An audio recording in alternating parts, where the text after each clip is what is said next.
Bem, minhas joias, sejam muito bem-vindos ao canal Bora Comigo. E hoje a gente fala sobre um assunto muito especial. Uma das cidades que eu mais tenho apreço no mundo e uma das mais bonitas de toda a Europa. Sim, é ela, a capital de Portugal, a inigualável Lisboa.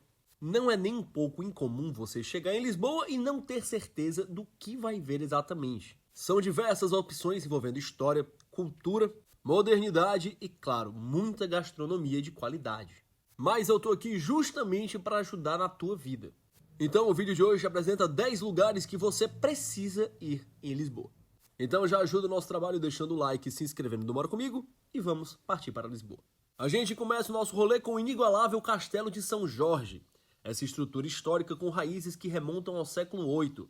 Lembrando que nessa época, Lisboa era ocupada pelos muçulmanos. O Castelo de São Jorge era originalmente uma fortificação militar, mas ganhou destaque durante a Reconquista Cristã no século XII e se tornou um ponto estratégico na defesa de Lisboa. Após a conquista pelos cristãos liderados por Dom Afonso Henriques, o castelo foi reconstruído e fortificado, transformando-se em uma residência real e símbolo do poder português. Ao longo dos séculos, o Castelo de São Jorge foi palco de invasões, guerras e continuou desempenhando um papel fundamental na proteção da cidade.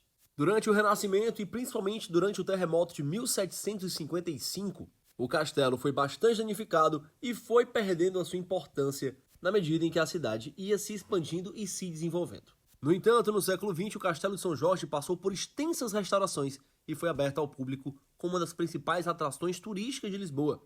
Os visitantes podem, hoje, explorar suas muralhas antigas, torres e ruínas históricas, desfrutando de vistas da cidade e do Rio Tejo. Além de sua arquitetura e história, o castelo abriga exposições e eventos culturais que destacam a herança cultural de Portugal.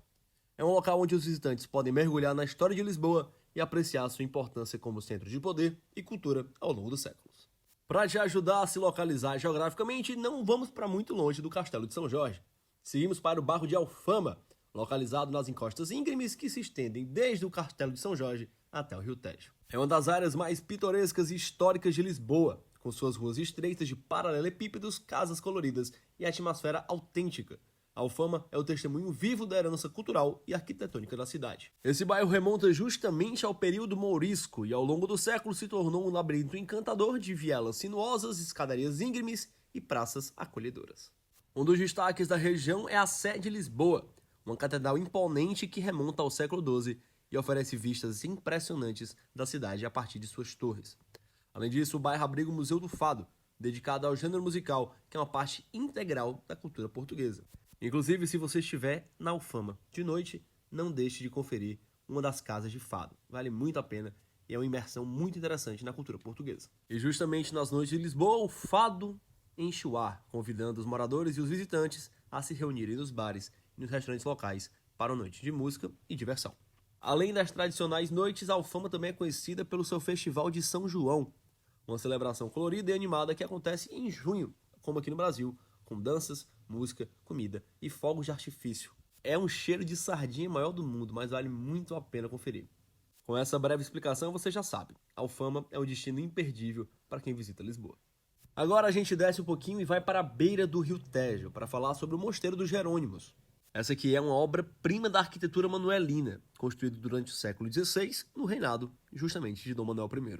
O mosteiro está situado no bairro de Belém e é um dos monumentos mais emblemáticos de Portugal, combinando elementos góticos, renascentistas e mouriscos, justamente o que é trabalhado na arquitetura manuelina. A construção do mosteiro foi encomendada pelo rei Dom Manuel I para celebrar o retorno de Vasco da Gama da sua viagem à Índia em 1498. Ele foi financiado em parte pelas receitas do comércio de especiarias e se tornou um centro de devoção e expressão de poder e riqueza de Portugal durante a Era dos Descobrimentos. A fachada do Mosteiro dos Jerônimos é decorada com referências aos motivos marítimos, símbolos religiosos e elementos da natureza, importantíssimos para Portugal. O interior é igualmente impressionante, com capelas ricamente decoradas e um magnífico claustro de 2 andares. E um dos destaques do mosteiro é a Capela de São Jerônimo, onde estão enterrados Vasco da Gama e Luís de Camões, grandes figuras da história portuguesa. Além de sua importância histórica e arquitetônica, o Mosteiro de Jerônimos é também um local de significado espiritual, ainda utilizado para cerimônias religiosas e eventos culturais. Sua localização está próxima à Torre de Belém e aos famosos pastéis de Belém, tornando, como a gente já sabe, uma parada obrigatória para os visitantes de Lisboa.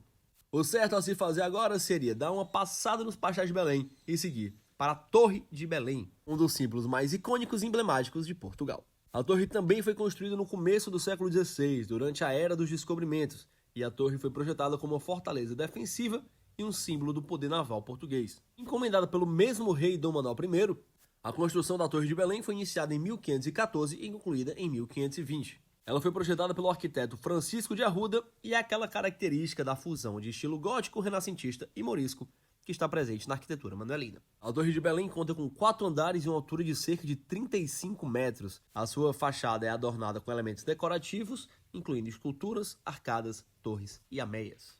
Ao longo dos séculos, a Torre de Belém desempenhou diversos papéis, desde ponto de partida nas expedições marítimas portuguesas até prisão, farol e posto do controle aduaneiro português. Hoje a torre é um dos principais pontos turísticos de Lisboa e patrimônio mundial da Unesco. Além de sua importância histórica e arquitetônica, a Torre de Belém também oferece uma vista panorâmica deslumbrante do Rio Tejo e de toda a cidade de Lisboa. O seu interior abriga exposições que contam a história da torre e dos descobrimentos marítimos portugueses. E você já sabe, se estiver em Lisboa, é obrigação conhecer. Agora falamos da Praça do Comércio, também conhecido como Terreiro do Paço, que é uma das mais emblemáticas e importantes praças de Lisboa, situada à margem do Rio Tejo. O antigo Terreiro do Paço era lar da família real portuguesa, mas com o terremoto de 1755, a estrutura foi totalmente destruída e no seu lugar ficou a Praça do Comércio, que é um dos símbolos da reconstrução e renovação da cidade de Lisboa sob a liderança de Marquês de Pombal. A Praça do Comércio é uma área vasta e aberta, e no seu centro destaca-se a estátua equestre de Dom José I, um antigo e importante rei de Portugal. Logo no começo da praça fica o majestoso Arco da Rua Augusta, um arco construído para comemorar a reconstrução de Lisboa após o terremoto. Subir no topo do arco oferece mais uma vez uma vista deslumbrante da cidade e do Rio Tejo. Além da sua importância histórica e arquitetônica, a Praça do Comércio é um centro de atividades culturais e de eventos, incluindo concertos ao ar livre, feiras tradicionais e celebrações festivas. Ao redor da praça você pode encontrar uma variedade de restaurantes, cafés e lojas, onde pode saborear a cultura local e comprar produtos tradicionais. Como um dos pontos turísticos mais visitados de Lisboa, a Praça do Comércio é um local imperdível para quem deseja explorar a história, a cultura e a beleza da capital portuguesa. Sua localização privilegiada, sua arquitetura impressionante e seu ambiente acolhedor tornam um destino cativante para moradores e visitantes de todo o mundo. Falamos agora do Museu Nacional do Azulejo, que é um tesouro cultural que abriga uma extensa coleção dedicada a uma das formas mais distintas de arte em Portugal, o azulejo. Instalado no antigo mosteiro da Madre de Deus, um edifício de grande importância histórica e arquitetônica, o museu oferece aos visitantes uma viagem fascinante pela história e evolução dessa forma de expressão artística tão conhecida em Portugal.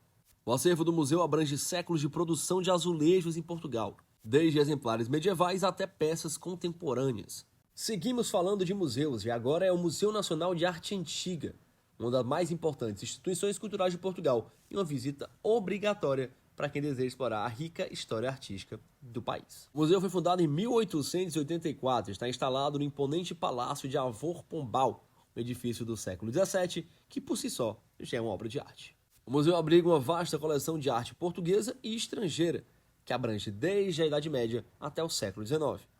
Entre os destaques estão pinturas de mestres portugueses como Nuno Gonçalves e Gão Vasco, bem como obras de artistas internacionais, como Bosch, Dürer e Holbein. Uma das peças mais famosas do museu é o São Vicente de Fora, de Nuno Gonçalves, uma obra-prima da pintura portuguesa do século XV que retrata cenas da vida de São Vicente. Agora vamos direto para Baixa Chiado, falar do elevador de Santa Justa, uma das atrações mais distintas e emblemáticas de Lisboa.